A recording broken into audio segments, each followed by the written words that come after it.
Fala pessoal, começando mais um programa do Ruralmente Podcast, mas antes da gente começar, quero agradecer os nossos patrocinadores e a Nutri Rações é a patrocinadora master do nosso programa.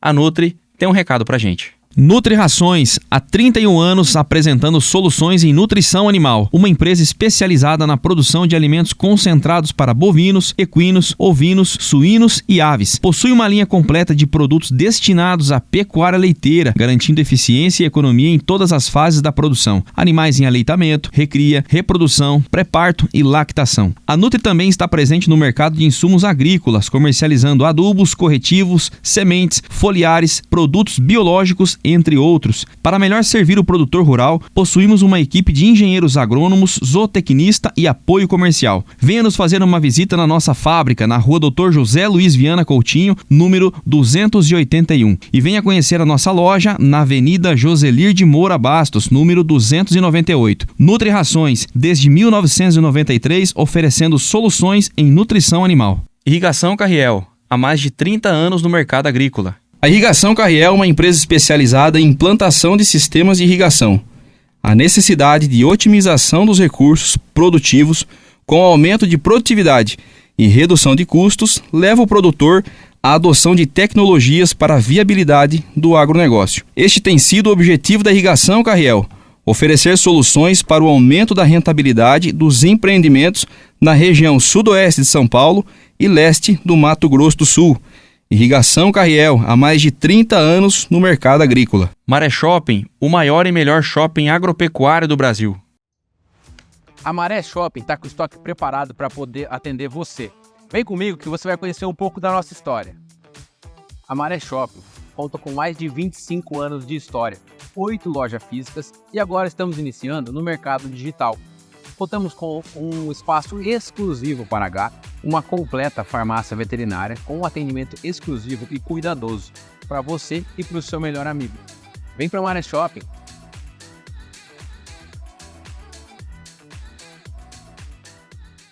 Oficina Picasso, a melhor oficina da região.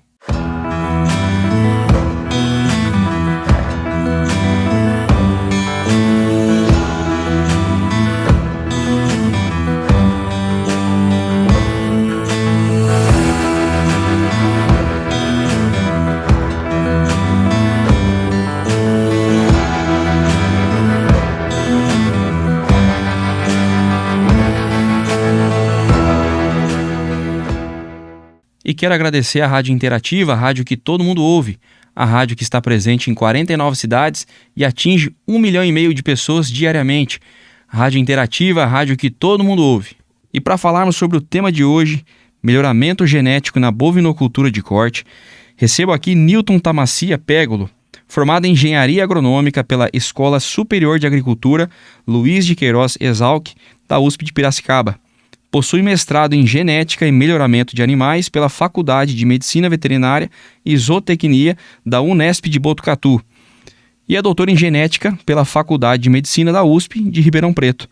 Atuou no início da carreira como consultor em bovinocultura de leite e corte, ciências do ambiente e manejo de pastagens. Trabalhou na Secretaria do Meio Ambiente de Avaré e na Coordenadoria de Assistência Técnica Integral, CAT, da Secretaria de Agricultura do Estado de São Paulo, como assistente técnico.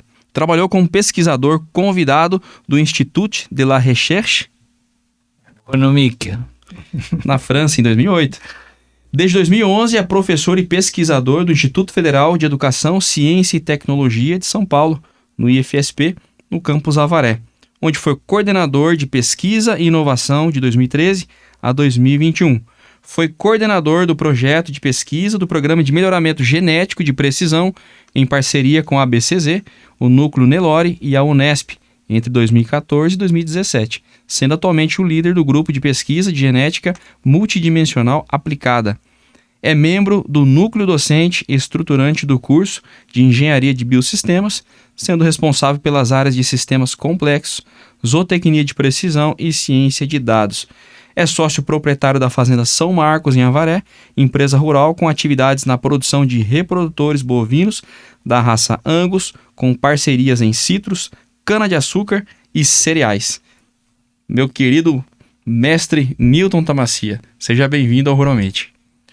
Tudo bem, Sidney? Agradeço o convite, né? Faz tempo que a gente está combinando de vir, né? Pois é. E agora acho que deu certo de a gente estar conversando, né? Deu aquele prazo de 1 ano que o senhor tinha me falado, né? A ideia era que eu conseguisse publicar alguma coisa mais recente, né? E o Instituto não estimula a gente tanto a publicar. Então, o que acontece? Eu também sou um pouco enrolado, eu tenho vários defeitos psicológicos, né? Eu tenho ego inflado, egoísmo. Então, eu fico com o que eu tento trabalhar, né? Normalmente eu trabalho na área de pesquisa lá, e para mim é o suficiente. Se eu chego num resultado bom, eu não me preocupo tanto em publicar. E isso é importante, na parte de ciência é importante a gente publicar os resultados, né? E eu falho muito nisso. Então eu estava esperando alguma publicação, mas acho melhor a gente conversar antes de eu publicar. Antes vai que eu me aposente primeiro. É isso aí, mestre. E esses defeitos que o senhor descreveu, a minha esposa também acha que eu tenho, viu? Tudo isso aí, e mais um pouco. Então tá bom, estamos iguais, né? Mestre, estou muito feliz do senhor ter aceitado participar com a gente e ter dado certo da gente estar aqui hoje, tá bom? Mas pra gente começar, conta pra gente sua história de vida e carreira, como tudo começou até os dias de hoje. Nossa, como tudo começou com meu pai e minha mãe, né? O Tom e a Nilda. E aí, ó, são informações importantes que você precisa tá colocando no currículo, não tanto pelo currículo, mas para fazer uma avaliação genética minha. Perfeito, já que é o tema, eu né? Preciso da genealogia, né? Preciso do chamado grupo contemporâneo, né? Eu sou de 1970, nascido e criado aqui em Avaré, né? E daí a questão para a gente conseguir fazer um teste de progênie, você precisa saber, eu sou casado com a Jaque, tenho a Costanza, a minha filha, né? Então já é possível fazer uma avaliação genética comigo, né? Tá certo que vai dar baixa Curace, mas a gente conversa sobre isso ao longo do nosso papo aqui. E a DEP? Você tá começando pelo final. Você quer que eu já fale sobre DEP? Ou... Nós vamos chegar lá. Tá bom. Mas para a gente começar então o nosso papo, mestre, o que é o melhoramento genético e qual a sua finalidade? Bom, eu acho assim, a gente pode analisar a palavra, né, melhoramento genético, né? A ideia começa com melhoramento. Então a gente teria que melhorar, né? A gente está falando basicamente de rebanhos relacionados à pecuária, né? Então o interesse é você ter lucro. Então melhorar um rebanho seria fazer com que ele produza mais ou produza com um custo mais baixo, talvez um produto de qualidade um pouco melhor, né? E aí a gente chama isso de objetivo de seleção, né, no melhoramento. Então você tem que ter um objetivo de aumentar o lucro utilizando alguma característica dos animais daquele rebanho que você está trabalhando. Aí a diferença agora seria... como que eu faço um melhoramento que é genético, né? Aí eu acho super importante a gente diferenciar o melhoramento que pode ser feito via manejo, né? E a gente pode melhorar a alimentação dos animais, melhorar, por exemplo, o manejo realmente, né? O ambiente onde os animais estão. Só que quando eu melhoro esses itens, né, esses fatores, eu posso também retornar e eles vão voltar a produzir menos. No caso do melhoramento genético, a gente vai fazer é melhorar as características genéticas, ou seja, as informações de fisiologia, anatomia do animal, né, que estão relacionadas aos genes, né, aos genes que estão em todas as nossas células, né, em todos os animais, vegetais, né, dos seres vivos têm informação genética. E a ideia é você alterar a frequência dos genes que a gente sabe que são positivos, ou seja, que eles conseguem fazer essa melhoria, né, esse aumento de produtividade. Tá? Basicamente é isso. Então, melhoramento genético é você tentar melhorar a parte genética. Lógico que existe variação nos indivíduos, né, ligados ao ambiente, mas existe variação ligada à genética. O que a gente vai fazer é tentar separar essa variação que é importante, né, a parte que é hereditária, né, que vai ser transmitida para as próximas gerações, e daí você consegue manter esse ganho genético ao longo das gerações nesse rebanho que você aplica essas ações. Perfeito. E de uma maneira geral, como que o pecuarista brasileiro tem se beneficiado do melhoramento genético? Como é que isso funciona? Bom, vamos ampliar essa ideia de melhoramento genético, né? Porque se você pensar que o melhoramento genético já ele vem sendo aplicado desde 10 mil anos atrás, né? Então, as populações humanas... De maneira consciente? Não necessariamente consciente, isso não. Não foi esse melhoramento que foi realizado dos animais, sei lá, 10 a... Existem algumas previsões de 15 mil anos atrás, mais ou menos, que começaram com os cachorros, né? Os cães, os bovinos um pouco mais recente, 10 mil anos, 9 mil anos atrás. Na verdade, não era consciente. Então, o homem já fez a domesticação desses animais todos que a gente usa hoje na pecuária, ela vem desse manejo que foi feito e que foram selecionados indivíduos, né, que eram mais mansos, que aceitavam ser ordenhados, por exemplo, né? Então, quando o animal era muito selvagem, ia tentar tirar leite lá do iaque, talvez ele não deixasse, né? Ainda não estava domesticado o suficiente. Então, o que acontece? O próprio ser humano ia selecionando indivíduos que permitiam que ele realizasse as ações que ele está, de tirar o produto do animal, né? E isso é domesticação, isso é uma forma de melhoramento genético. Só que era inconsciente, como você falou. O que acontece, então, que a gente tem hoje, todos os produtores, né, que todo mundo que tem um sistema de produção animal, ele está utilizando o histórico genético daquela população que ele está criando, certo? Mesmo que ele não saiba, né? E hoje em dia todo mundo tem alguma noção do que está fazendo, né? Quando um produtor escolhe uma raça determinada de bovino para criar, normalmente ele vai saber a informação, olha, essa raça tem tais características, né? É importante talvez a gente definir quando a gente fala raça, o que seria raça, né? Raça é uma população fechada, né? Que a gente fala, essa população eu quero que ela fique de tal maneira, né? Coloca um objetivo de seleção, né? Eu quero que esses animais se comportem de determinada forma e daí vou aplicando as técnicas de melhoramento para que a raça atinja os objetivos que eu coloquei, certo? Então, quando a pessoa escolhe uma raça para criar, ele já está fazendo, né, aplicando, né, recebendo informações relativas a como aquelas características daquele rebanho vai se comportar, né, quais são as características que ele tem. Então é difícil é muito difícil você escapar de qualquer ação de melhoramento genético.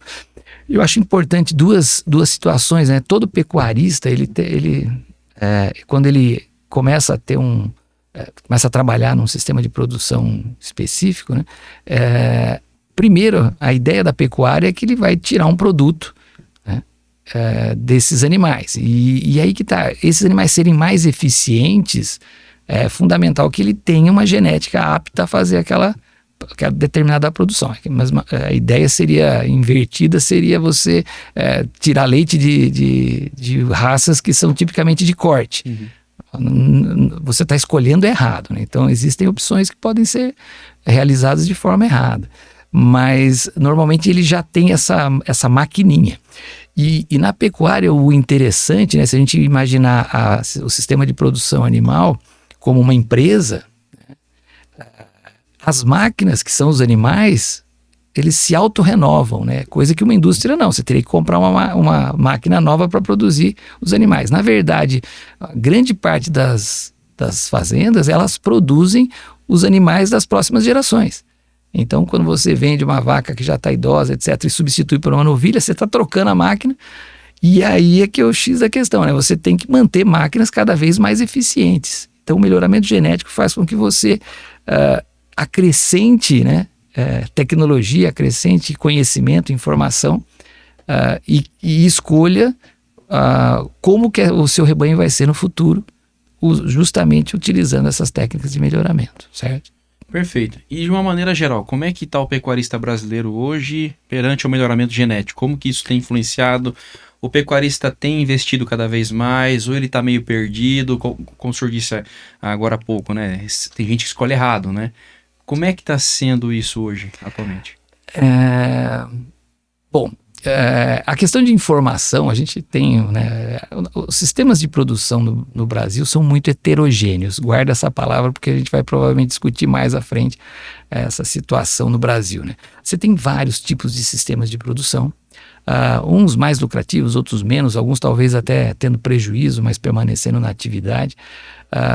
O que é importante é que nessa situação você vai ter produtores que fazem conscientemente o que deveriam, né? Então estão sabendo que eles estão indo para um determinado objetivo de seleção, né? Eles têm um objetivo bem nítido, né? E normalmente as associações de raça ajudam nisso. Então a pessoa, quando ela começa a criar uma determinada raça, ela sabe que essa raça tende a ter aquelas características que são interessantes. No caso,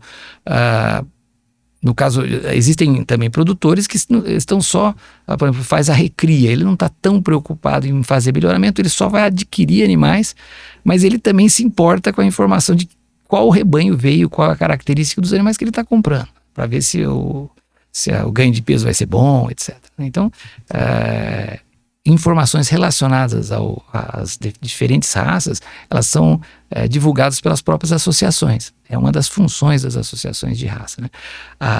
Os programas de melhoramento, aí sim, quando a gente fala assim, quais produtores estão envolvidos nos programas de melhoramento, aí é um pouco diferente.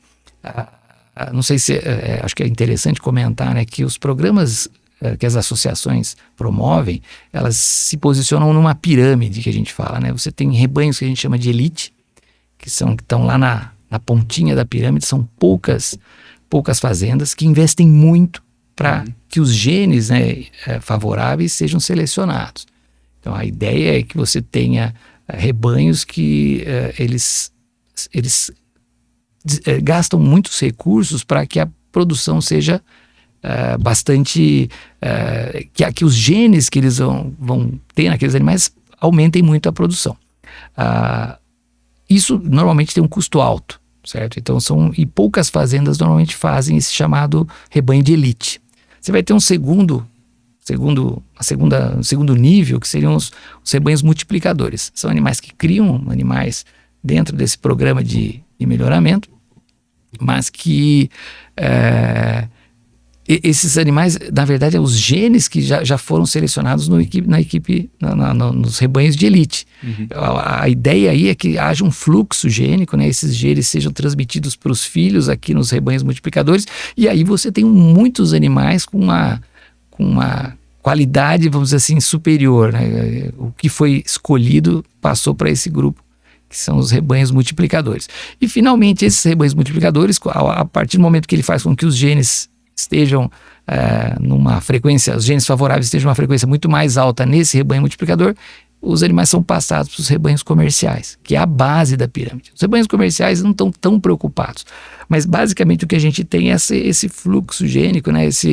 Essa passagem dos animais selecionados que vão transmitindo a informação genética, o valor genético dele vai sendo transferido. Lógico que tem um tempo, né, para que saia do rebanho elite e passe para o rebanho comercial, mas é a ideia dos programas de melhoramento, tá? Então, mesmo que a gente tenha um rebanho comercial que não seja preocupado com melhoramento genético, provavelmente ele é resultado, né, os animais que você está utilizando, eles são resultados de um fluxo gênico, né, da seleção que aconteceu lá nos rebanhos de elite, certo? Perfeito. Bom, vamos para o campo agora. O que a gente observa no campo por conta do melhoramento genético, né? A gente observa melhores índices de conversão alimentar, ganho de peso, como é que funciona isso? Bom, eu não vou tentar ser didático aqui, né? Então, normalmente o que a gente tem é uma divisão, a gente faz uma divisão muito nítida, especialmente em bovinocultura de corte, né? Que eu acho que a gente está dando um ênfase aqui, que são os diferentes, as fases, né? Que a gente faz de cria, recria e engorda, né? Então, normalmente existem características que a gente vai tentar melhorar, né? Incentivar. Essas características são o que a gente mede nos animais, né? Então a gente faz medidas. O melhoramento eu sou um geneticista quantitativo, né? Eu trabalho com genética quantitativa.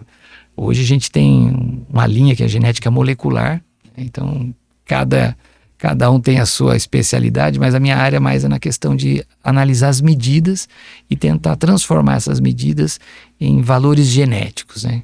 O que seria isso? É separar a influência, né, dos fatores que são genéticos, né, a variação dos genes, o que isso causa no indivíduo, separar daquela variação que é causada pelo ambiente. Fenótipo e genótipo, né? Isso, fenótipo é o que você consegue observar. Então é bom você ter falado, esse termo é importante, porque basicamente o que eu vou fazer é medir fenótipo. O que eu vou fazer? Vou medir o animal na característica que me interessa. Normalmente, os rebanhos de cria, as características que me interessam para quem está num rebanho trabalhando com cria, são, por exemplo, peso ao nascer, peso à desmama, stayability, né, que seria a capacidade das vacas de permanecerem no rebanho. Que mais? Habilidade materna, quantidade de leite, né, que o animal consegue retirar da vaca para poder crescer.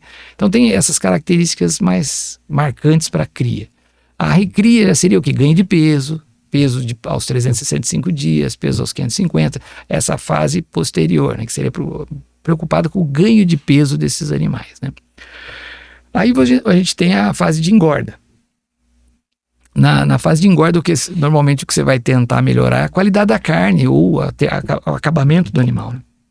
Então tem algumas características bem típicas dessa fase, que é o peso ao abate, né? O peso adulto, também área de olho de lombo, marmoreio, né? Rendimento de carcaça, são outras características. Então normalmente o que acontece é, dependendo de em que fase o produtor se coloca, ele se preocupa com características diferentes, né? Essas medidas que são feitas, né, normalmente são controladas pelas associações, né? O produtor faz e envia essas informações, elas servem para você depois analisar isso num sistema que a gente chama de BLUP, né, que é um Best Linear Unbiased Prediction, é um tipo de uma matemática, uma mistura de matemática e estatística para poder separar, né, o que a gente chama de, né, uma separação entre a variação que é responsabilidade dos genes, né, os genes que causam aquela variação, fica separado do que é causado pelo efeito de ambiente. Então, se um animal pesa muito, ele pode ter uma parte desse aumento de peso é porque ele estava num ambiente positivo. Isso não interessa para melhoramento genético. Eu quero saber quanto que ele tem de genes que realmente aumentam esse peso dele, esse fenótipo. E aí, quando a gente separa esses dois, eu tenho o chamado que é variância genética e variância ambiental. Para nós, o que interessa é a variância genética, porque ela vai ser herdada na próxima geração, certo? Então o que acontece? Eu vou pegar todos esses dados que foram coletados na cria, recria e engorda e transformar isso em valores genéticos preditos, né, VGPs ou DEPs. Agora a gente caiu na DEP, né? Diferença esperada na progênie, que é os numerozinhos que a gente vê lá no sumário de touros, né? Os sumários de touros, eles vêm com aquele monte de tabelinha, né? Normalmente várias características e os valorzinhos lá de, né? Esse touro aumenta 10 quilos em média no rebanho total, na média do rebanho total. Então, se ele aumenta 10 quilos no peso à desmama, significa que ele vai ter uma média de filhos distribuídos no todo o rebanho. Se a gente conseguisse fazer isso, né? Colocar os filhos dele em todo o rebanho, a gente teria 10 quilos a mais do que a média da população atual. Então ele é um melhorador, vamos dizer assim, para peso. Então é essa a ideia, né? Legal. Agora uma dúvida, hein? Chego na estação de monta, eu vou lá, vou escolher o sêmen do touro que a gente vai utilizar ali e tudo mais, né? Pensando na DEP. Qual que é a acurácia disso? Por exemplo, o senhor está dizendo que ele vai aumentar em 10 quilos, né, o peso da desmama, ou enfim. Qual que é a acurácia disso? É confiável aquele catálogo lá ou não? Vamos dizer, o que significa acurácia, né? Acho que é isso que você está atento. Eu vejo lá que tem uma acurácia de 99% de, né, um número alto. Normalmente o número que a gente coloca, que é calculado nesses sistemas de avaliação, nessa parte estatística, ela é baseada na informação que você tem. Então, se eu tenho um animal que acabou de nascer, eu tenho muito pouca informação sobre esse animal que acabou de nascer para dizer se ele vai ter bons filhos ou filhos intermediários ou que não sejam melhoradores, né? A informação que eu vou ter no momento do nascimento são os pais, os tios, os irmãos, certo? Então eu tenho alguma informação. Mas qual é a melhor informação? Quando ele tiver filhos. E quanto mais informação eu vou tendo, maior é a acurácia. A ideia é mais ou menos como a previsão do tempo. A gente usa modelos matemáticos parecidos com a previsão do tempo, né? São predições. O que acontece é o seguinte, se você está falando se vai chover daqui 10 dias, né? Existem muitos fatores ainda que vão ter de informação que vão ser acumulados, né, ao longo do tempo, até chegar aos 10 dias, para você saber se vai chover ou não. Então pode ser que mude totalmente. Não chove, não vai chover, vai chover. Cada momento que chegam novas informações, você vai aumentando a sua acurácia. O bovino é a mesma coisa. Conforme você vai coletando mais dados, a acurácia vai subindo. Uma coisa importante, né, que provavelmente o nosso assunto vai cair nessa situação, é que esses valores são médios. Porque basicamente você tem muitas informações e todos os modelos mais convencionais, tradicionais, eles se preocupam em ter altas acurácias. Significa o quê? Que aquele valor que você fez a predição para aquele animal, ele esteja muito próximo do valor verdadeiro médio daquele animal. Então significa que se eu previ que aquele animal ia aumentar 5 quilos na média de todos os animais que são filhos daquele touro, e o valor dos infinitos filhos que ele poderia ter seria 5 na média. Só que lembre-se que é uma média. E aí a gente está preocupado com a acurácia. Quanto mais informação, melhor. Se a informação for muito variável, eu não estou preocupado. Eu estou preocupado em que ela seja verdadeiramente a média, ela se aproxime da média verdadeira, certo? Perfeito. O senhor falou agora há pouco aí, vou aproveitar, o senhor falou sobre a AOL, que é a área de olho de lombo, né? Uhum. Qual que é a importância de se medir, enfim? A área de olho de lombo é uma das características, né, que aumenta. Normalmente ela está associada a rendimento de carcaça. Lógico que são duas características diferentes. Eu não tenho tantos dados sobre a área de olho de lombo, a gente não se preocupa tanto com essa característica nos estudos que eu dirigi. Mas o que acontece é que quanto maior a área de olho de lombo, maior a quantidade de carne. Então tem a ver com rendimento de carcaça e também é uma área nobre, né? O longissimus dorsi, onde a gente faz a medida da área de olho de lombo, né?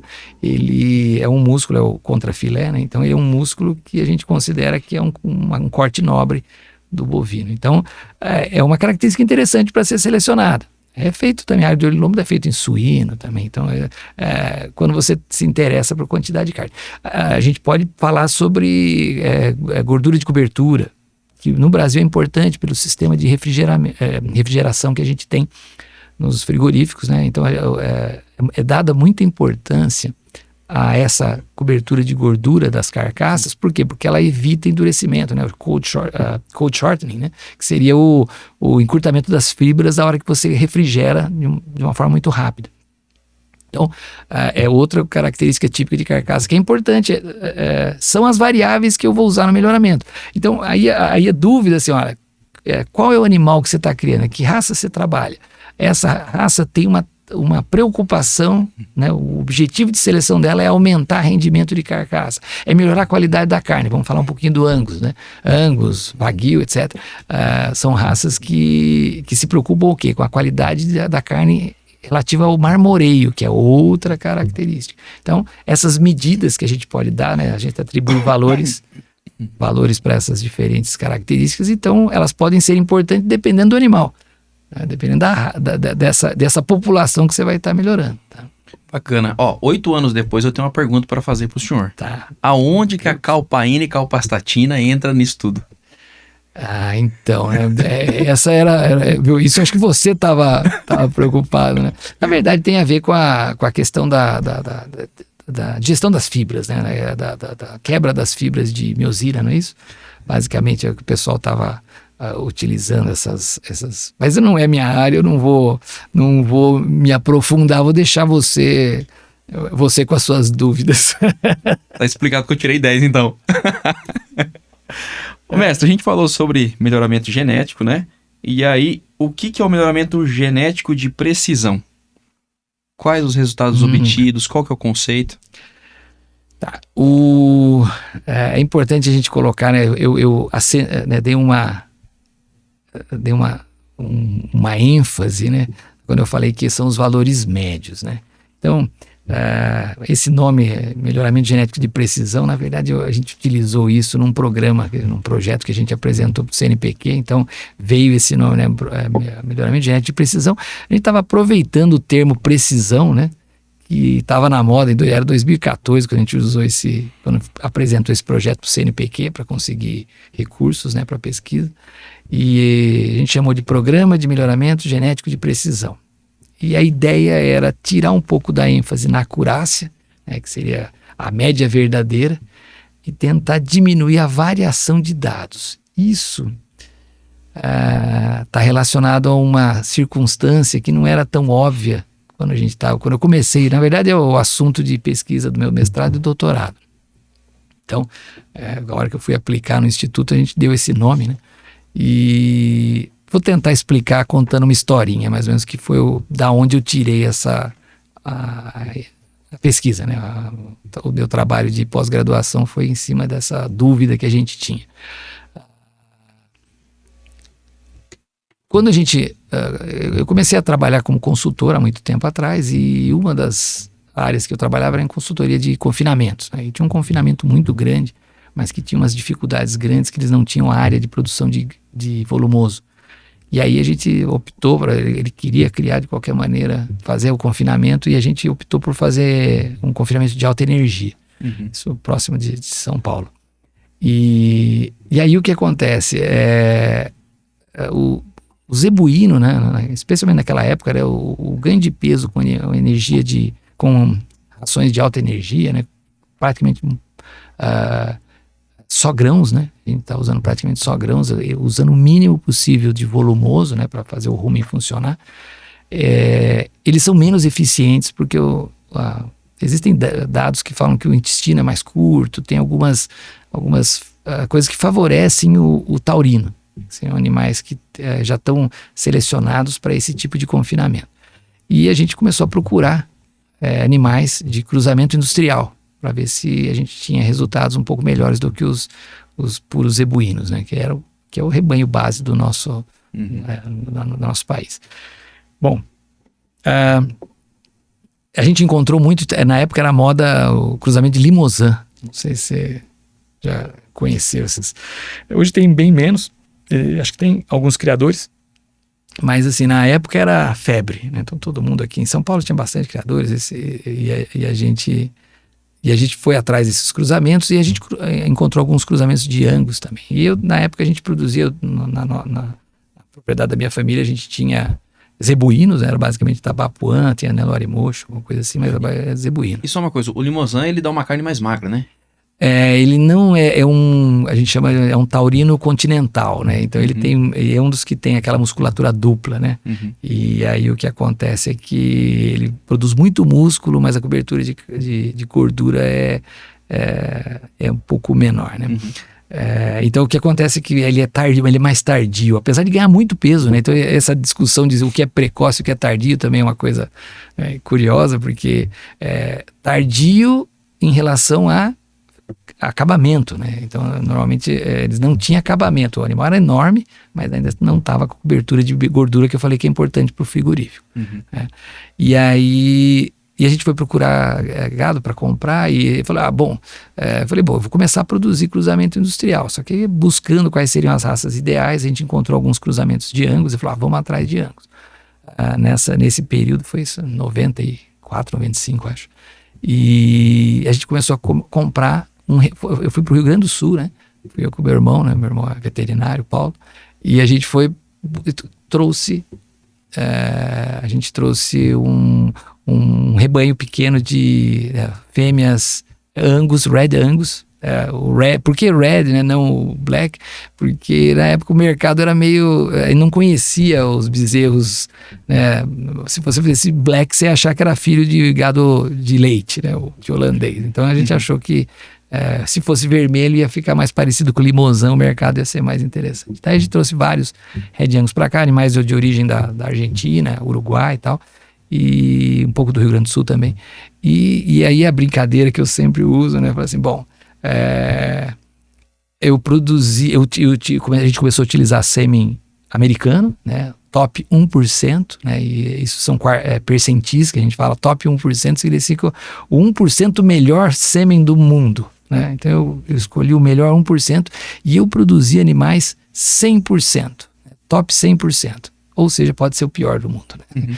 E aí eu falei, mas por que dessa...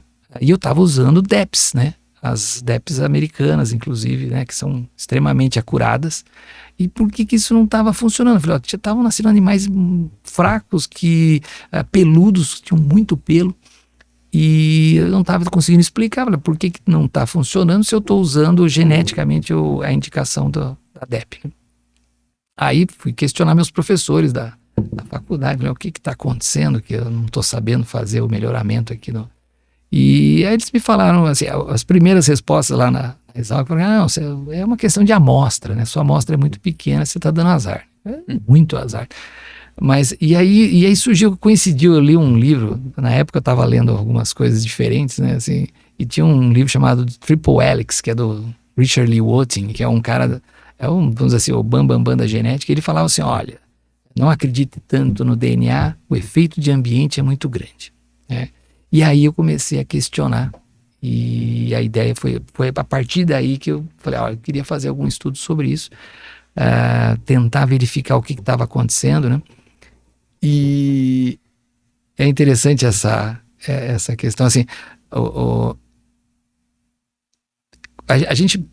quando a gente começou a criar o Angus, né, e começou a utilizar gado americano, surgiu a oportunidade de criar os taurinos aqui, né, na nossa região. Surgiu a oportunidade de ir para os Estados Unidos participar de uma convenção lá de Red Angus, né? Iam várias pessoas do Brasil, do Rio Grande do Sul, falaram, vamos junto. Fui eu com meu irmão, a gente foi pegamos lá, falamos, vamos para lá e vamos ver o que a gente consegue descobrir para ver o que está acontecendo, como é o ambiente lá de produção americana. E foi curioso que, assim, combinamos com o pessoal do Rio Grande do Sul, a maior parte era gaúcho, porque o pessoal que produz Angus, né? Naquela época praticamente ninguém criava Angus aqui em São Paulo. E a gente foi e todos os outros não foram. Acabamos só nós lá do Brasil naquela convenção, fomos antes, a gente foi antes, praticamente uma semana antes, para poder rodar várias fazendas, conhecer o sistema americano. Fomos para Montana, né, que era onde a base da genética vinha para o Brasil, da genética Angus, e aí conhecemos um monte de fazenda, visitamos várias fazendas lá, conhecemos produtores, ficamos em algumas fazendas, o pessoal muito simpático lá, esses criadores lá, são todos, né, eles criam, né, então são produtores... Não é terceirizado, né? Não põe os funcionários para trabalhar. Eles trabalham, então é um pessoal muito interessante. A gente foi parar, a gente foi em Montana, rodamos Montana em várias fazendas, depois fomos para Wyoming. Wyoming a gente foi na Buffalo Creek, que era uma fazenda famosíssima na época. O casal que tomava conta da Buffalo, que era dono da Buffalo Creek, ela levou, a gente pousou na casa deles, no quarto dos filhos dele. Uma coisa maluca que você pensar que 2 brasileiros lá perdidos no meio olhando o gado, mas rodamos, dali a gente foi para a convenção, que era Nebraska, fomos para Arkansas, Missouri, Oklahoma, que mais? Rodamos por tudo lá, e fomos parar no sul dos Estados Unidos, né, uma região um pouco mais para o sul, e foi da onde a gente trouxe gado de lá, e surgiu a oportunidade, né, o cara com quem a gente fez essa parceria, né, de trazer um gado dele para cá, ele é o maior produtor do sul dos Estados Unidos, ele tem muito gado, muitas fazendas, né? E ele falou, olha, eu abro os dados para vocês, se quiser fazer pesquisa. Eu falei, porque eu estou tentando ver se eu consigo identificar o porquê que está saindo uns animais que eu acho que não deveriam ser daquele jeito. Aí, além de virem os animais, ele mandou todos os dados comigo, toda a produção dele, o histórico de vida dele era o Kirby Lane, né? Chamava New Show Farms. E daí quando eu cheguei para cá, eu fui conversar com a universidade. Falei, bom, eu tenho um monte de dados aqui sobre produção americana, eu queria ver se eu acho esse efeito aí. Aí me explicaram, isso chama-se interação genótipo-ambiente, e isso já tem um monte de pesquisa feita. Para animais não é importante, para vegetais é muito. Para vegetais, porque o vegetal está preso no chão, então se venta, se chove, ele não consegue escapar, ele tem que ficar ali parado. Os animais vão se movimentando. Então essa era a ideia inicial, falou, olha, em animais não tem importância interação genótipo-ambiente. Então eu conseguiria separar quanto de variação era ambiental e quanto de variação era genético. Era simples, por quê? Porque uma coisa não tinha nada a ver com a outra. Eu não tinha um efeito de ambiente que mudasse a importância da genética. E eu vou explicar mais para frente para você o que isso implica. Né? E aí o que aconteceu foi o seguinte, olha, mas eu tenho os dados, aí fui lá na Exalc, conversei com o meu professor anterior, que era o professor Packer, ele falou, isso já tem pesquisa demais, e eu já trabalhava na época, eu queria fazer, sem precisar sair do meu trabalho, da consultoria, etc. Falei, não, você tem que vir se dedicar exclusivamente aqui. Aí eu desisti e vim aqui para a Unesp, em Botucatu, encontrei com o professor Henrique Nunes de Oliveira. Ele olhou, né? Eu disse que ele, depois conversando, muito tempo depois, né? Ele falou, eu cheguei, falei, como eu sempre faço. Né? E daí ele falou, você quer fazer mestrado com esses dados? Tudo bem, vamos fazer. Só que você, assim, se você não tem tempo, você vai ter que fazer isso a longo prazo. Você faz todas as disciplinas primeiro e depois você termina a tese no final, né? No final das contas, consegui, terminei lá as disciplinas e usei os dados para fazer uma análise, que eu tinha descoberto uns trabalhos muito doidos lá do pessoal da Suécia, que na Suécia eles tentaram identificar isso que eu queria, que era a interação genótipo-ambiente. E esse modelo que eles testaram lá, né, eu testei aqui. E deu resultados muito assustadores, assim, com os dados americanos, da New Ocean Farms. E o meu orientador falou, olha, isso está muito estranho, vamos fazer com o Nelore, eu tenho acesso aos dados da NCP, né, que seria aquele sumário da USP. Né? A gente pode testar para ver se esse modelo que você está usando é funcional. E deu um monte de interação também. Ou seja, algo estava incoerente, porque tudo que eu tinha de resultado negava os estudos anteriores, dizendo que não existia interação genótipo-ambiente, que eu poderia escolher um touro para todos os ambientes. Eu acho isso, assim, qualquer produtor sabe que não é bem assim, né? Mas os estudos mostravam que não precisava se preocupar, que a gente podia usar uma única DEP, né? Então, por exemplo, mais 20 quilos. Esse animal aumenta 20 quilos na desmama. Não interessa em que sistema de produção, porque a interação genótipo-ambiente não era importante e, de repente, com esse modelo novo, estava dando significância. Basicamente, aí, a partir daí eu fiz o mestrado, o doutorado, tudo em cima desse modelo, né, usando os dados da ANCP, e sempre foram muito significativos. Né, e aí a gente foi cada vez complicando mais os modelos, tal, e aí surgiu essa ideia. Quando eu fui trabalhar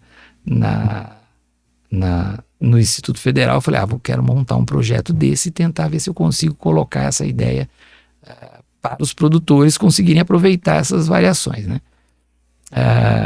Basicamente é isso. Bacana. E o senhor falou bastante sobre ambiente. Quais fatores compõem o ambiente? Como é que funciona isso?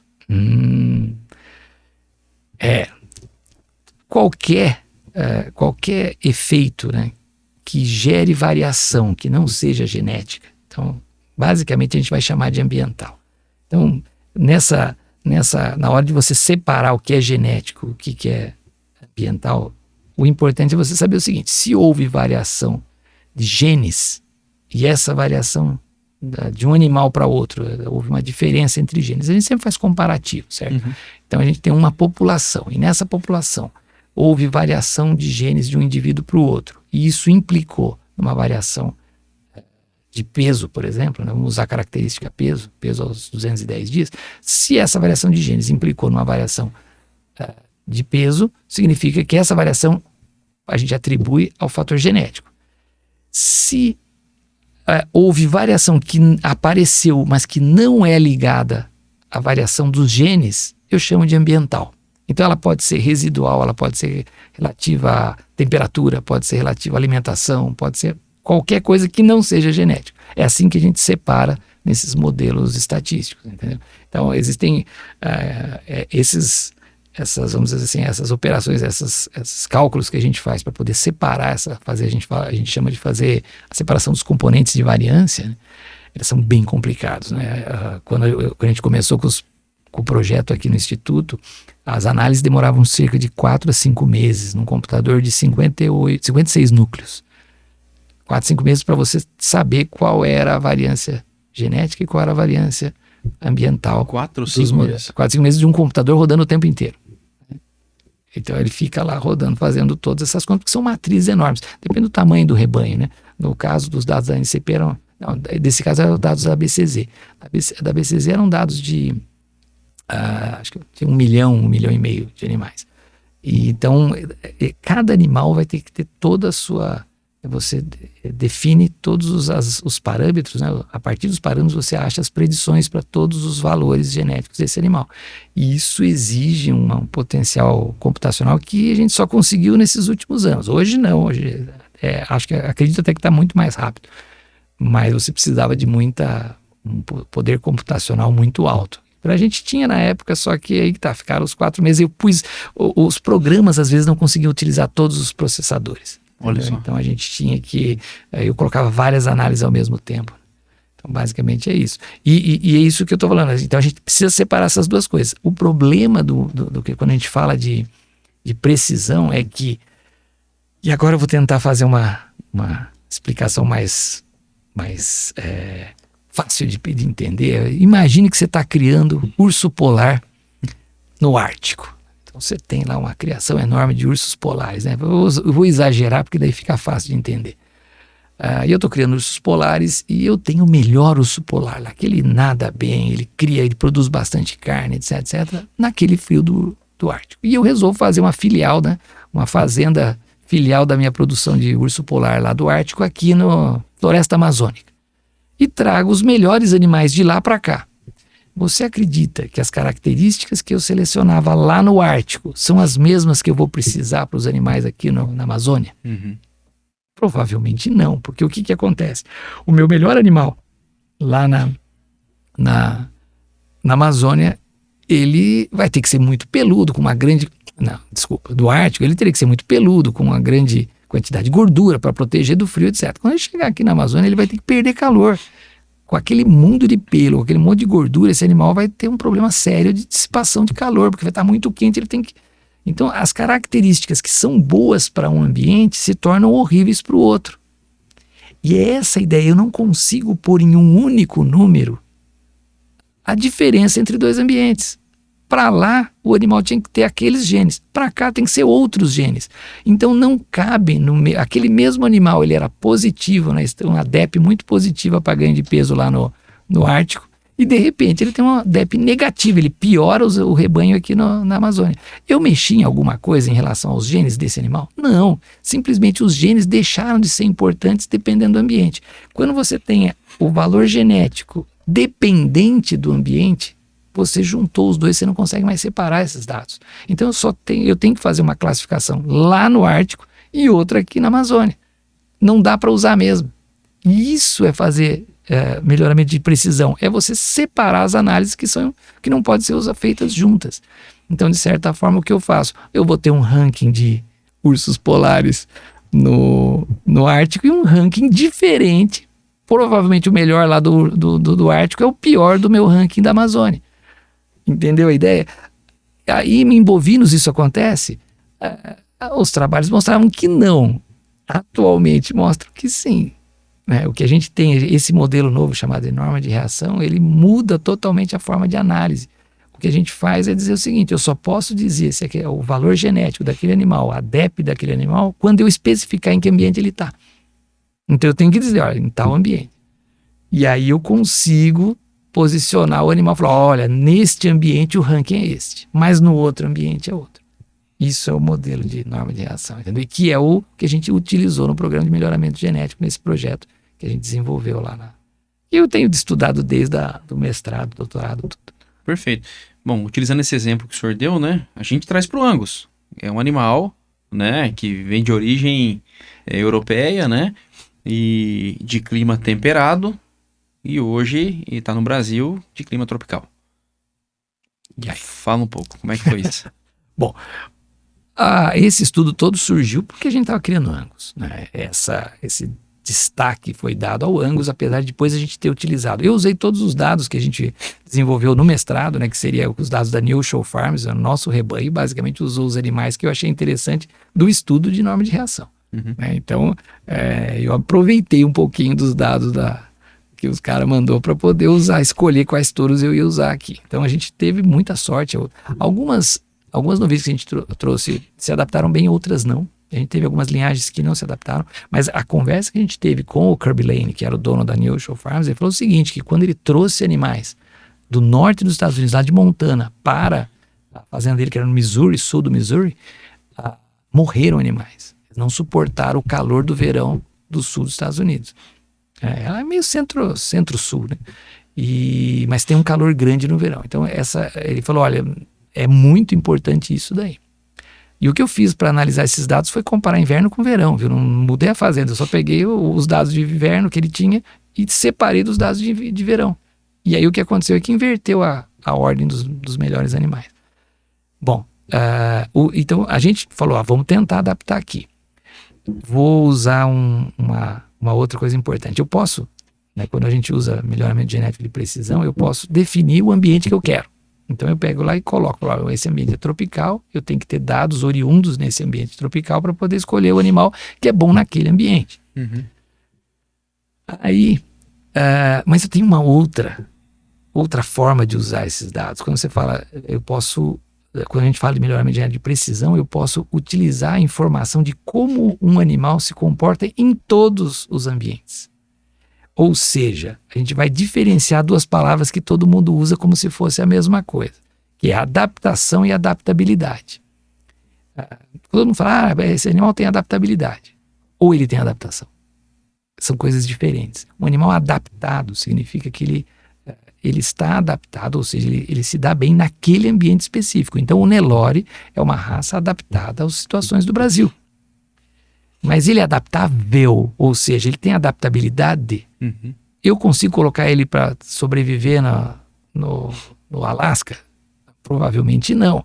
Então a adaptabilidade dele tem limites. O Angus é adaptável ou adaptado? Ele é adaptado às situações lá da Escócia, vamos dizer assim, que ele é oriundo lá da Escócia. Mas quando a gente coloca em ambiente tropical, ele ainda não está.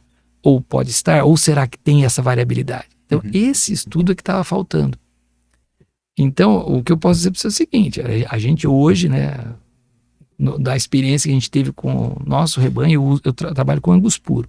O pessoal trabalha com Brangus, às vezes, para poder adaptar para um calor maior. A Varé não é o lugar mais quente da terra, né? Então a gente tem regiões bem mais quentes aqui que a Varé. Mas para a Varé, hoje, as minhas vacas, mesmo desses dias quentes a gente teve um verão extremamente quente, não esse tanto, o anterior, né, do ano passado. Deu ninho, né? Foi muito quente, muito quente. E eu falei, os animais vão estar sofrendo, a gente fala que as vacas estão batendo, né? Elas ficam respirando, ofegando, né? Uhum. E eu tive muito poucos casos de animais que sofreram com aquele calor. Logicamente, eles não estavam se sentindo...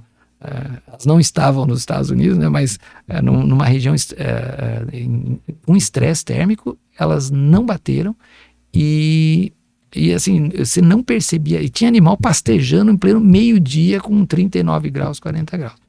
E isso, mas a gente está criando já faz 30 anos. Né? Então aí a gente fez seleção usando as informações da norma de reação que lá do Kirby Lane, e a gente tem selecionado usando algumas, pensando em adaptação ambiental. Tá? Então, lógico que existem outros desafios, tem o carrapato, que é uma situação difícil, a gente teve que manejar muito bem a questão de carrapato. Hoje está muito fácil, tem alguns produtos que funcionam super bem, mas tem períodos que os carrapatos vão se adaptando e você tem que manejar de uma forma melhor. Com certeza essa adaptabilidade, essa capacidade de suportar carrapatos, o Nelore é muito mais. Hoje tem o Ultra Black, né? Não sei se você já viu o Ultra Black, o pessoal está usando Brangus, cruzando Brangus com Angus para ter um animal com um teor de Angus muito alto, mas com alguma adaptação já absorvida, né? Que se baseia no cruzamento com zebuínos, né? Especialmente o Nelore. O senhor falou sobre o Ultra Black, era a minha próxima pergunta, né? Não sobre o Ultra Black, mas qual que é a principal diferença entre o Red Angus e o Black Angus, além da cor, né? Quais características que diferenciam? Então, porque no Brasil, só fazendo um comentário, porque assim, eu tenho observado que nos animais, quando eu tenho o Red Angus lá, eu tenho a impressão que eles terminam mais cedo, né? daquele animal mais chatoquinho, eu não sei. Pode ser. O que acontece é o seguinte, os dois Angus, eles são oriundos da mesma população de Angus lá na Escócia. Então, inicialmente, era Angus vermelho, era só uma variedade, né? É um gene, na verdade, que você tem. Só que esse gene, ele tem uma questão importante, porque em algumas situações as associações se separaram. Nos Estados Unidos, por exemplo, a Red Angus Association é separada da Aberdeen Angus. Então, o preto e o vermelho são populações diferentes. Quando você separa populações e faz programas de melhoramentos que não têm o mesmo objetivo, provavelmente as populações vão se diferenciando. Então, no Brasil, a associação é única. Então, a Red, o Red e o Aberdeen é registrado no mesmo lugar. E o objetivo de seleção é o mesmo. Mas não quer dizer que você não possa estar usando sêmen de associações que tiveram objetivos diferentes. Então, pode acontecer de você encontrar diferenças. Eu vou dizer para você que eu já vi animais fantásticos Black e fantásticos Red. O melhor animal que a gente já teve na fazenda era Red. Assim, ele foi campeão aqui e tal, era muito bom, né? E ele praticamente cobriu todas as nossas vacas. Então era um touro que cobriu mais de 100 vacas numa estação de monta, né? Mas a gente fazia controlada, era monta controlada, mas ele cobriu todas. Aí você fala, mas endogamia, né? Problema de... Não, é que ele cobriu todas, mas ele não cobriu mais. Então a ideia era que você tivesse o gene dele em todo o rebanho, mas não utilizando, né? Então a gente se preocupou com essa questão. De qualquer maneira, esse animal, ele era vermelho. E ele tinha 30% mais ganho de peso do que o mesmo contemporâneo dele na exposição. Então era fantástico. Agora, não quer dizer que você não tenha animais... A população de Black Angus é muito maior do que de Red. Então, a pressão de seleção que você pode colocar sobre uma população maior é maior. Eu posso escolher menos animais, né? Ou seja, escolher só os 0,01% para ser reprodutor. Na outra população você tem menos animais, a pressão vai ser menor.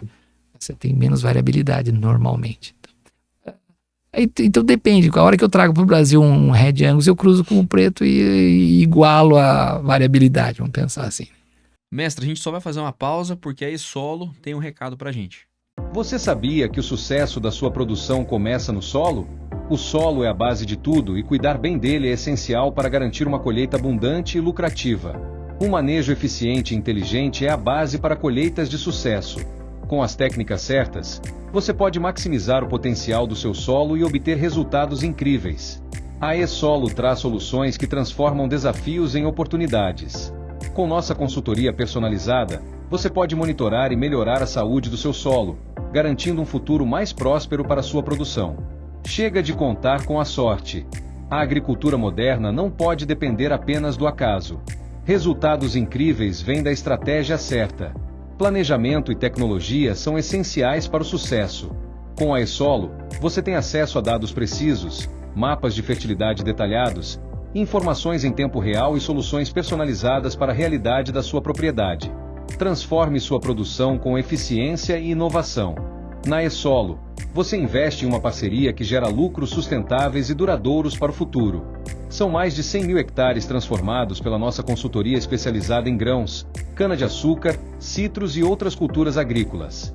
Além disso, trabalhamos com integração lavoura-pecuária, promovendo práticas sustentáveis na região sudoeste de São Paulo, norte de Goiás, Mato Grosso do Sul e norte do Paraná, beneficiando produtores e o meio ambiente. Para você de outras regiões, conheça a E-Solo Digital, atendimento 100% online e personalizado, levando nossas soluções diretamente até você. Esteja no controle total da sua produção. Acesse agora mesmo nosso site e faça a escolha certa para a sua fazenda. Mestre, como foi a parceria com a BCZ no desenvolvimento do melhoramento genético de precisão? Como é que funcionou essa parceria? Bom, o projeto que foi apresentado para o CNPq, né? Na verdade, os recursos, a maior parte dos recursos foram obtidos do CNPq, era um edital específico, o Instituto Federal conseguia uma verba específica lá, que eles distribuíram entre os institutos, e a gente conseguiu para comprar os computadores para fazer as análises, né? E a gente precisava dos dados, né? Eu já tinha trabalhado com outras fontes de dados, né? Uma coisa importante para essas análises, as avaliações que constam para cálculo de DEP, você precisa de muito dado. Então não é uma coisa, eu vou calcular uma DEP no meu quintal, né? Não dá, você precisa de muita informação, porque é o que dá a acurácia. Então, onde que você obtém essas informações? Normalmente das associações de raça. Eu já tinha trabalhei com a Neosho Farms, né, com os dados no mestrado com a Neosho Farms, que era uma fazenda enorme, né? Não era uma fazenda, eram várias fazendas, né? Neosho Farms. Lá ele tinha fazenda no Missouri, Oklahoma, Arkansas, acho que também no Kansas. E muitos dados, mas mesmo assim, por ter sido uma fazenda só, a gente tinha algumas dificuldades. Depois eu trabalhei com os dados da NCP, que foram conseguidos pelo meu orientador lá, o professor Henrique, e ele que tinha essa parceria com a NCP, e eu trabalhei com os dados da NCP. Quando eu passei para o Instituto Federal, a gente conversou com a BCZ, porque a BCZ tinha como implementar essa de uma forma mais ampla, né? Aí, então, tem essa fase do convencimento, né? Convencer o pessoal. Você tem que imaginar que esse volume de dados que a BCZ tem, né? Da Associação Brasileira de Criadores de Zebu tem do peso, da genealogia, né? Toda essa informação de grupos contemporâneos, toda a parte de melhoramento que a gente precisa para calcular as DEPs, é um recurso muito valioso, né? Não é uma coisa que foi conseguida agora, são anos e anos de acúmulo de informação. Então, para que eles cedam para a pesquisa, você tem que dar uma certa confiabilidade, né? E isso a gente, no final, tem que agradecer o pessoal, eles foram muito, muito conscienciosos. É lógico, quando a gente recebe os dados, eu não sei que animal é qual, eu tenho um número que foi codificado. Então, justamente para não causar algum impacto negativo, às vezes sai um resultado, esse resultado é extraviado e cria uma informação que não é verdadeira. Então a gente fez todas as análises, tivemos vários resultados interessantes. Logicamente a interação genético-ambiente se mostrou muito mais importante em idades mais avançadas, né? Até a desmama existe um mascaramento, né, causado pelas mães, né? Mas a gente fez estudos em todos esses tipos todas essas DEPs diferentes idades, né? E a partir dos 365 dias a interação era bastante importante, mesmo no Nelore no Brasil. E isso eu acho importante frisar aqui. Aparentemente o Nelore é um animal adaptado, mas os sistemas de produção no Brasil, lembra, eu falei no comecinho, a gente começou a conversar que eram muito heterogêneos. Esse foi o problema que os estudos anteriores não conseguiam identificar. É a heterogeneidade dentro dos países. Então eles ficavam comparando o Brasil com os Estados Unidos, o Uruguai, mas não tem interação. É que na verdade tinha mais interação dentro dos países do que entre os países. É um problema estatístico. E aí, quando a gente mudou o modelo, a gente conseguiu esse tipo de informação separado. A BCZ, o pessoal da BCZ conseguiu... eles forneceram uma porcentagem do total de dados que eles tinham, mas mesmo assim foi extremamente funcional.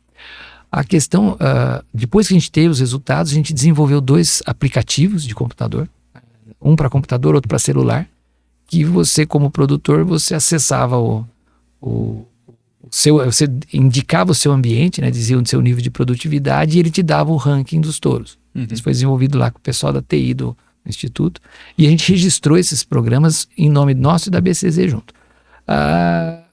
Aí, quando finalizou, eu estava na expectativa de que o pessoal fosse implementar o programa, mas a gente sabe que não é tão simples, né? Então eles meio que estabilizaram, falaram, vamos parar por aqui.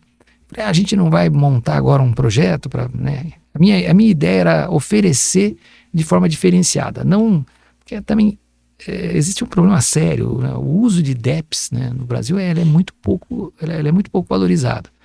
A gente está fazendo um trabalho agora, a parte econômica dos valores genéticos, a gente achou uns trabalhos de mestrado, doutorado, do pessoal avaliando quanto que é usado ou não a DEP.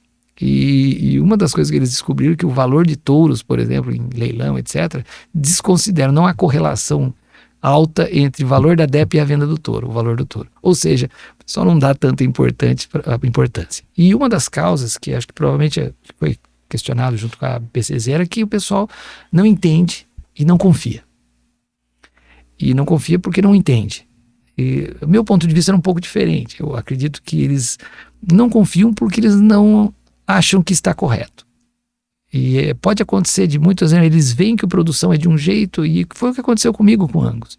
Eu estava usando o melhor animal do mundo, né, os sêmens mais caros de Angus, e produzindo animais medíocres, né? E aí o que aconteceu? Eu tive que entender essa parte de interação para melhorar essa informação. Tem outra questão que acho que também foi importante para o projeto parar, né? É que você tem um impacto comercial muito grande. Se eu chegar para você acabou de comprar uma vaca lá no leilão e pagou 1 milhão na vaca porque ela é considerada a melhor vaca, a avaliação genética dela é top. E você depois descobre que no dia seguinte a avaliação dela para ambientes favoráveis, que seriam para exposição, caiu para metade do que ela valia anteriormente. Então, você vai falar, mas que negócio é esse? Eu confio ou não confio? Então, se cria uma situação que não é interessante, né? Acho que seja. Então, eles têm que tomar muito cuidado com essa fonte de informação. Então, o conselho técnico da WBCZ, acho que eles escolheram, né, vamos lidar com menos ênfase, né?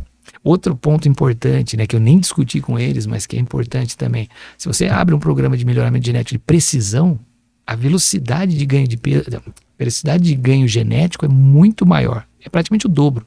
Então, o que demoraria 10 anos para eu atingir, você atinge em 5. A herdabilidade dobra, né, que é um índice, lá, um parâmetro genético que diz quanto que você consegue ganhar, né, ter ganho genético. Então, o que demoraria 20 anos de melhoramento, você conseguiria fazer em 10. Só que você vai reduzir drasticamente a variabilidade específica para determinado ambiente. E isso a gente precisa tomar um certo cuidado para não eliminar genes favoráveis para outros ambientes, né? A gente teria que montar uma... Mas a gente não chegou nesse ponto, né? Não precisa nem discutir isso.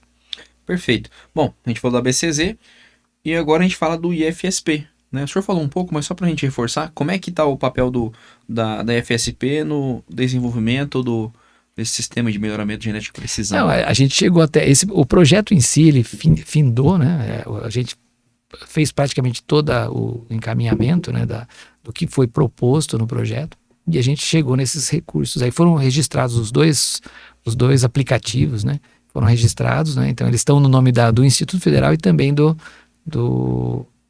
Instituto Federal e também da BCZ. Então, assim, quando quiser utilizar, está disponível, né? A questão é a questão de circunstancialmente é interessante ou não estar utilizando esse tipo de análise. Poxa vida, na minha época o senhor poderia ter me colocado para trabalhar com isso aí com o senhor, né? Sim. O Orejaci me colocou para carpir. Então, fazer horta e... Não que eu não tivesse convidado, mas é que vocês não estavam prestando muita atenção na minha aula. É isso aí, mestre. Bom, vamos lá. 2 raças que são destaques no Brasil atualmente são as raças Nelore e Angus. De uma maneira geral, como que o melhoramento genético tem sido aplicado no desenvolvimento dessas 2 raças? Os objetivos de seleção são diferentes dessas 2 raças, certo? Lógico que ganho de peso, qualidade de carcaça, mas o que acontece é que o histórico, né, de melhoramento do Angus é diferente e do Nelore. Então, cada um deles a gente tem sumários de touros com as avaliações de DEPS, DEPS de acurácia, né, alta acurácia, mas nenhum deles está utilizando, que eu conheça, né, programas de melhoramento de precisão usando normas de reação. Seria essa ideia de aumentar a precisão e especificar o ambiente. O Angus tem hoje o Ultra Black, acho que eu já comentei, né? Então, que está tentando fazer essa adaptação via cruzamento. O que mais? Existem programas de melhoramento tentando buscar adaptação ao carrapato. Para o Angus. Da parte do Nelore, a gente tem algumas linhas cujo características que eles estão buscando é a marmoreio. Então, existe variabilidade, existem animais Nelore que tem marmoreio. E aí você imagina que você está misturando aí um pouco as características do Nelore com o do Angus. O problema básico da característica que a gente está falando de marmoreio é que a gente não é o que você busca marmoreio em um animal. O problema é a grade de premiação de uma população. Então, se eu pegar um rebanho Angus, você vai ter lá 80% de animais prime ou, né, classificados com grande marmoreio. Se você pega um Nelore, eu não sei exatamente, mas ele vai ter hoje ele tem um índice muito menor de marmoreio, né? Os animais que vão apresentar marmoreio são poucos. Agora, não que um programa de melhoramento não mude essas proporções. Isso aí tem um certo prazo, né? um longo prazo, caso você não trabalhe com melhoramento genético ligado a ações moleculares, tipo edição gênica, edição genômica, né? Que são outras técnicas que estão agora em destaque, né? Perfeito. Bom, o senhor me permite? A gente, no passado, a gente teve algumas raças em evidência, né? Então a gente começa com a Hereford, Shorthorn, Devon, né? Depois veio o Charolais, Limousin, o senhor comentou agora há pouco, né? Depois nos anos 90, Brangus, Braford, Canchin. Depois de 2010 para frente ali, Senepol, Bonsmara, né? E hoje o cruzamento é entre Nelore e Angus, né? O senhor acredita que esse momento do Angus, ele é momentâneo assim como o das outras raças, ou o senhor acha que o Angus veio para ficar e é o que há de melhor hoje, vamos dizer assim, né? Bom, aí é um ponto de vista, né? Não vou falar assim. O que acontece é que a gente faz cruzamento, né? O cruzamento industrial, ele tem duas finalidades principais. Como o primeiro é aproveitar a heterose. Heterose seria aquela produção um pouco maior que a média. Então você pede a média dos pais e a heterose permite que você tenha um plus, né? Um valor a mais de produção, que é explicado pela heterozigosidade, ou seja, de você ter genes que estão há muito tempo separados. No F1 você consegue produzir ter um animal que ele é melhor que a média dos pais. Só para dar um exemplo, se o senhor me permite. Por exemplo, no Nelore eu quero a rusticidade, por exemplo. Não é isso ainda. Não, é isso. Eu vou chegar nesse ponto que é a complementaridade. Perfeito. Por enquanto, é simplesmente duas raças que produzem uma média diferente. A hora que eu faço o cruzamento, os genes que estão há muito tempo separados são diferentes. Houve mutações, etc. E esses genes, quando eles se juntam de uma forma... você tem muita dominância. E aí o que acontece? É um aumento de produtividade causado por existência de genes dominantes. Ainda a gente não está falando de adaptação ou produtividade. Aí existe um segundo fator que é para você utilizar cruzamento, que é a complementaridade. Aí sim que você está falando. Significa o quê? O Angus é um animal selecionado para qualidade de carne e ganho de peso. O Nelore é um animal adaptado, tem também ganho de peso, mas ele tem várias características que fazem com que ele produza muito bem no ambiente tropical.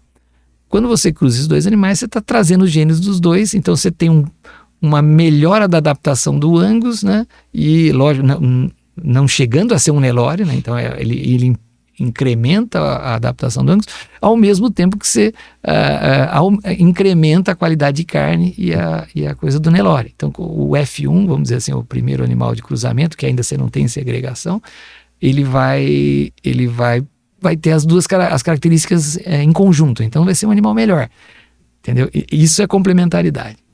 A heterose é uma produção a mais causada pela dominância, né? É um outro fator.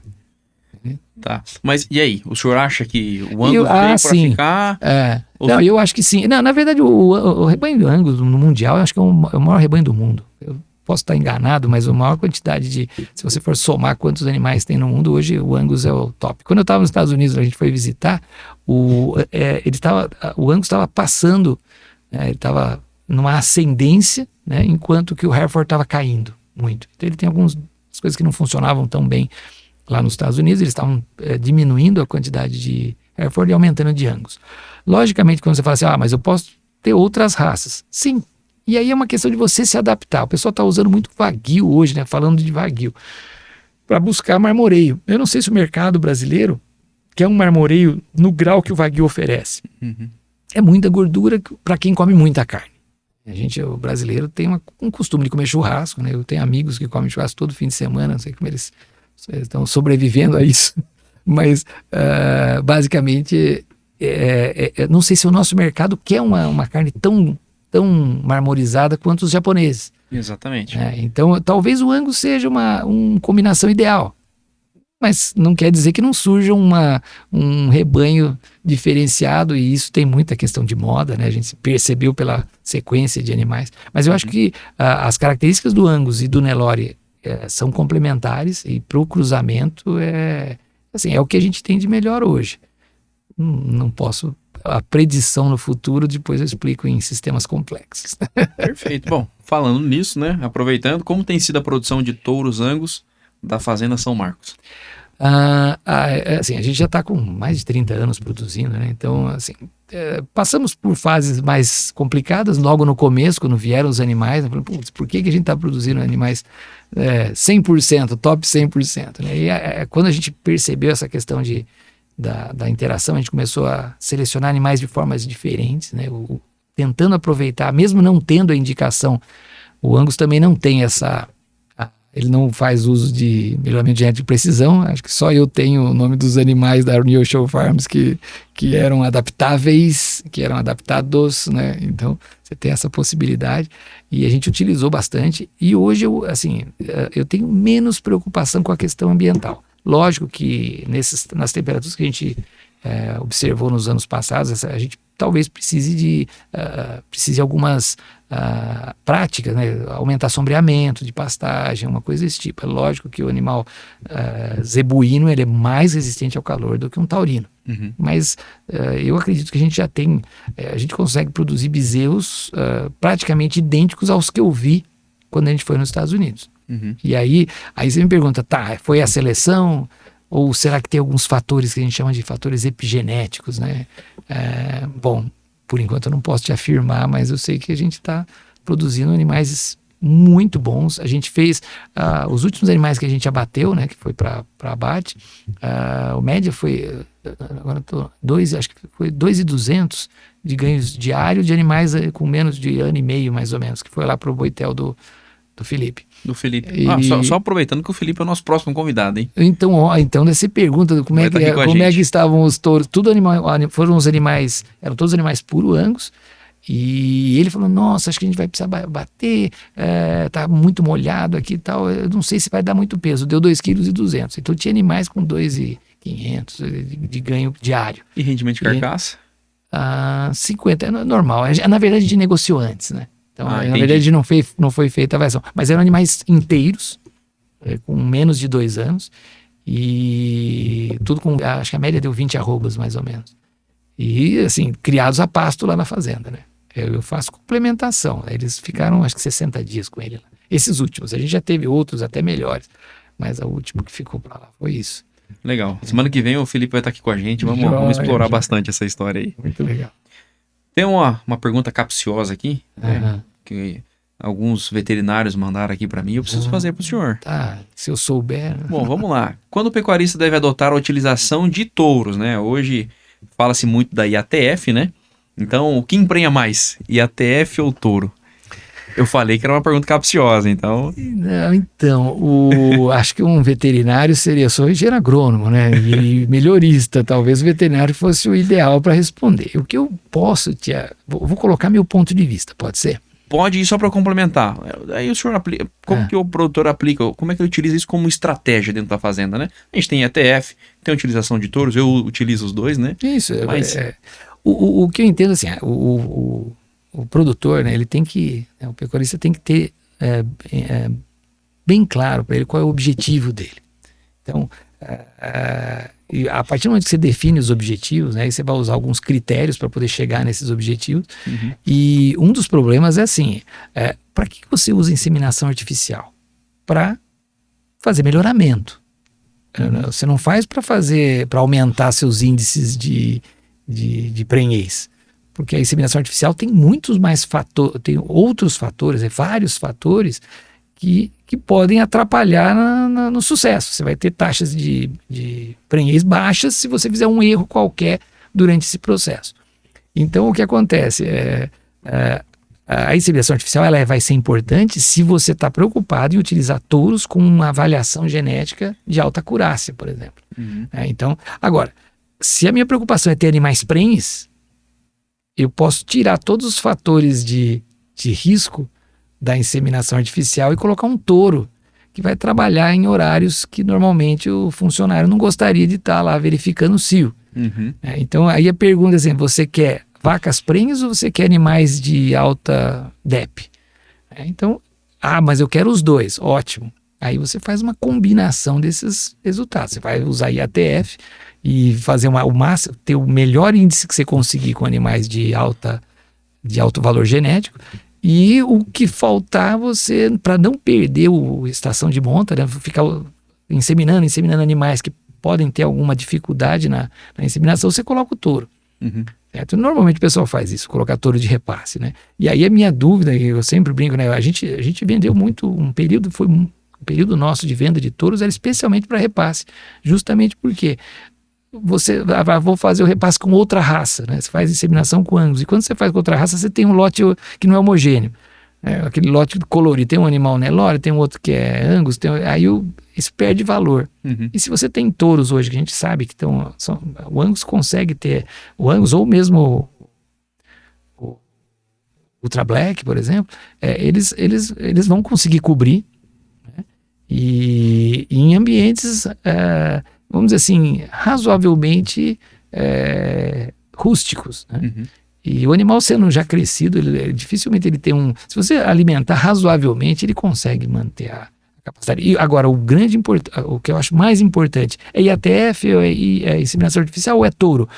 O touro tem que ser fértil, a inseminação artificial tem que ser feita corretamente e a IATF também. Então, utilizar corretamente as tecnologias. O problema é você querer fazer mais ou menos qualquer uma delas. Exatamente. Okay? Exatamente. E não existe receita, né?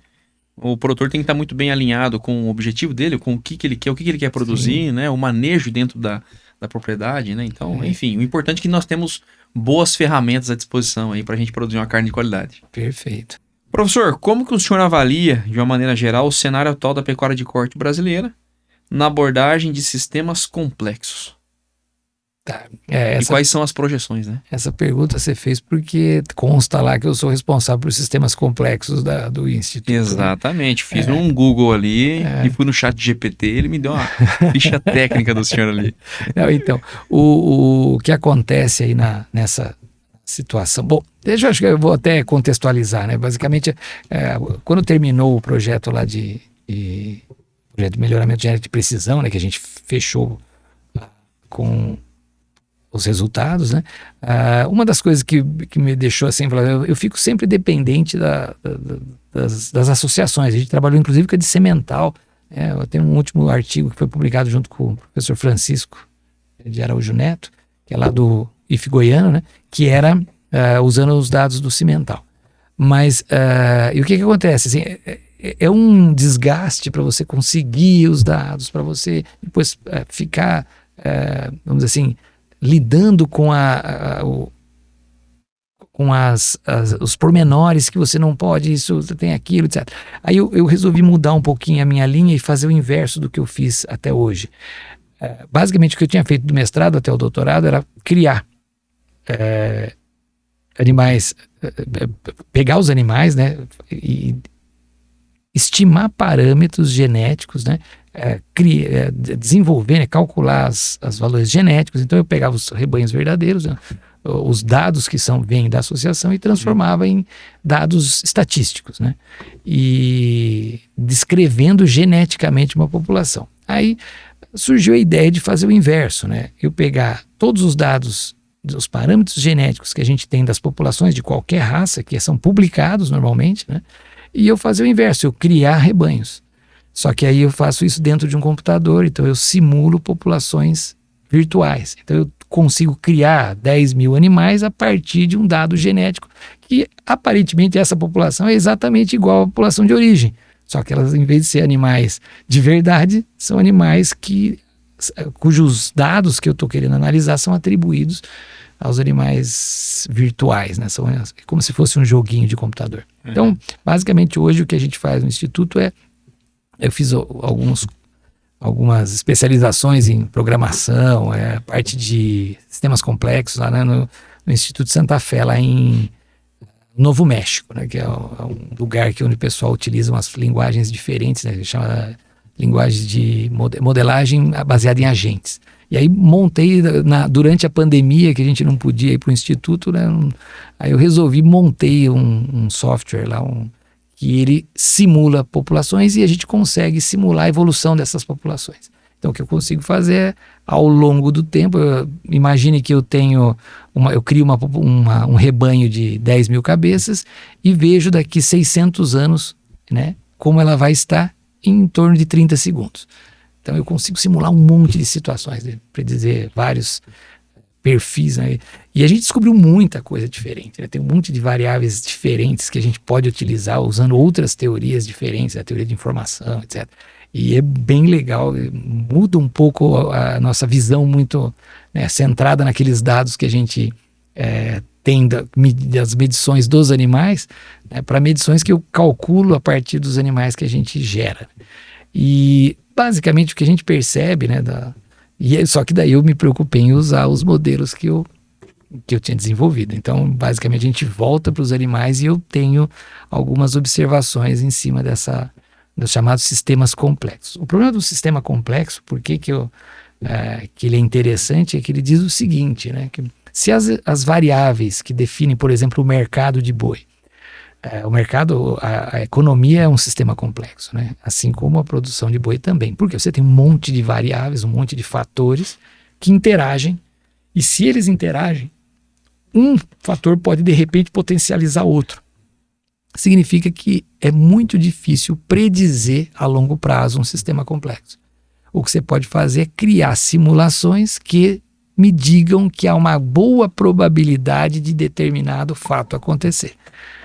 Então, aí quando você está me perguntando como vai ser o futuro da pecuária, quais as predições que eu posso fazer? Então, baseado na abordagem de sistemas complexos, o que eu posso te dizer é que existem muitas possibilidades, umas mais prováveis que outras, mas que dificilmente você vai conseguir predizer com dados passados. Uhum. Então, tá bom, eu vou olhar para trás e falar, olha, o preço do boi atingiu 315, 330 agora. Quando vai parar? Então, baseado numa abordagem de sistema complexo, o que eu posso te falar é que não tenho a menor ideia quanto ele pode chegar, porque pode surgir um fator diferente que potencialize esse preço. Já ouvi falar de 335, não sei se é verdade, né? E, por exemplo, essas diferenças entre a China e os Estados Unidos, isso nunca aconteceu nesse nível anteriormente. Como é que eu ponho isso num histórico de preço? É impossível. Então, se prepare para qualquer circunstância, desde preços muito altos a preços muito baixos, né? Então, a gente tem que estar preparado. E aí, o que eu posso sugerir, né, que seria se preocupar com umas coisas, com termos novos, que a gente chama de, por exemplo, resiliência, né? Suportar estresse, né? É uma coisa importante para qualquer sistema de produção. Então, se houver variações de preço, você ser capaz de lidar com isso. Que mais? Resiliência, antifragilidade, que é um termo bem novo, né? E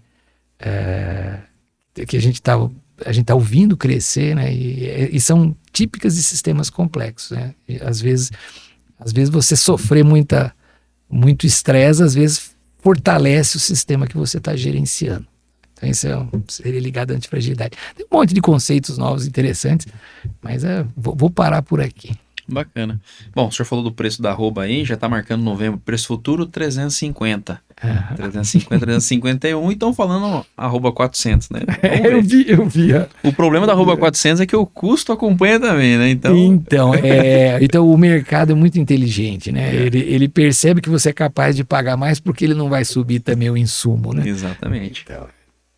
Mas é isso aí. Se o senhor me permite, estamos falando de pecuária de corte, eu tenho algumas informações aqui para trazer. Beleza. Tá? Para o pessoal que nos acompanha. Tá? Vamos lá, para a gente entender um pouco do tamanho da pecuária de corte, o Brasil possui um rebanho aproximado de 200 milhões de cabeças de gado e é o segundo maior produtor mundial de carne bovina, ficando atrás apenas dos Estados Unidos. Em 2024, o Brasil produziu em torno de 11 milhões de toneladas em carcaça. 72% do que é produzido no Brasil fica no consumo interno.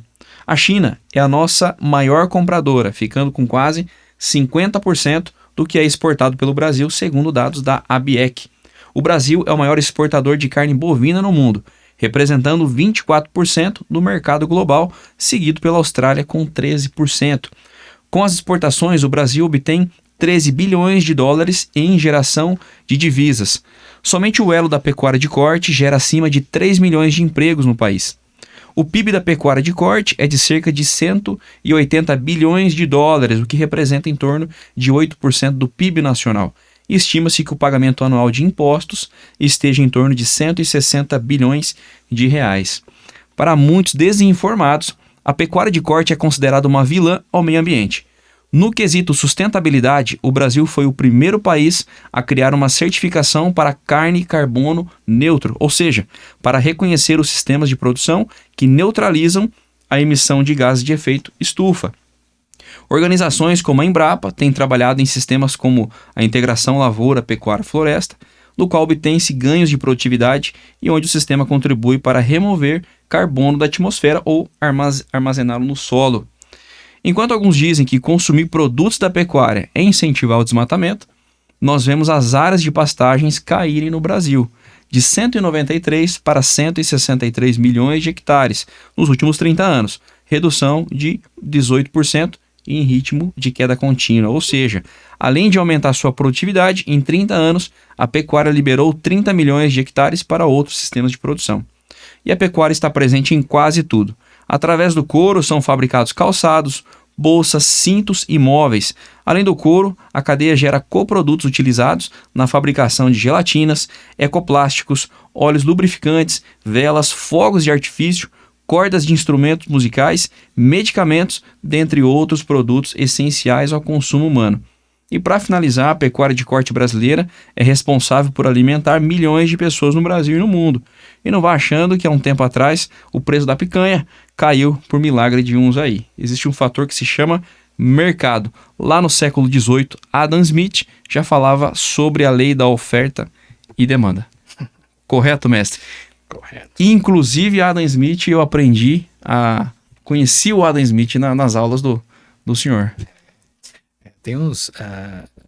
o Adam Smith foi o início da economia, né? Hoje você tem alguns, né, que já estão acrescentando, não lembro, não sei se você lembra de algumas aulas sobre Hayek, por exemplo, né, que são os austríacos, né? E a questão do problema que a informação, e isso eu achei interessante, porque é muito parecido com genética, né? A informação, ela é transferida, né? E é muito difícil você simular um conhecimento total. E por isso que o mercado é importante, porque o que ele faz é transferir informações, né? Então, mais ou menos como a gente transfere informação via reprodução. Então, a gente consegue, se o animal tem sucesso, ele vai passar essa informação para a progênie, né? E aí significa, você pode definir o sucesso e falar, não, é você que vai passar a informação para a sua progênie, né? Então, você escolhe a característica que você quer. Na economia também pode ter um sistema complexo também. Isso aí. Estava lendo lá a Riqueza das Nações, né? Do Adam Smith. Então, é interessante. Fica aí mais uma dica de leitura aí. É bacana. Aprendi com o senhor, mestre. Isso aí. Mestre, a gente está chegando ao final do nosso programa aqui, né? Daria pra gente fazer o programa 2 facilmente, né? Mas como a gente tem que encerrar... O pessoal é enjoado de mim. Eu falo muito e acho que chega um ponto que fica cansativo, né? Chega de aula, né? Você já enjoou das aulas.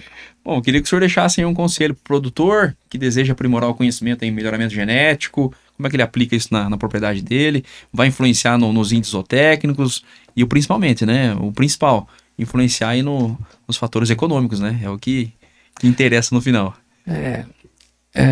Acho assim, um ponto básico seria a questão acho que como conselho, né, não sei se eu sou adequado para falar para o conselho. Eu sou pesquisador, então o que eu tenho são resultados de trabalhos. Mas assim, acho interessante a pessoa ter muito bem para que lado ele quer ir, né? Ter uma direção definida.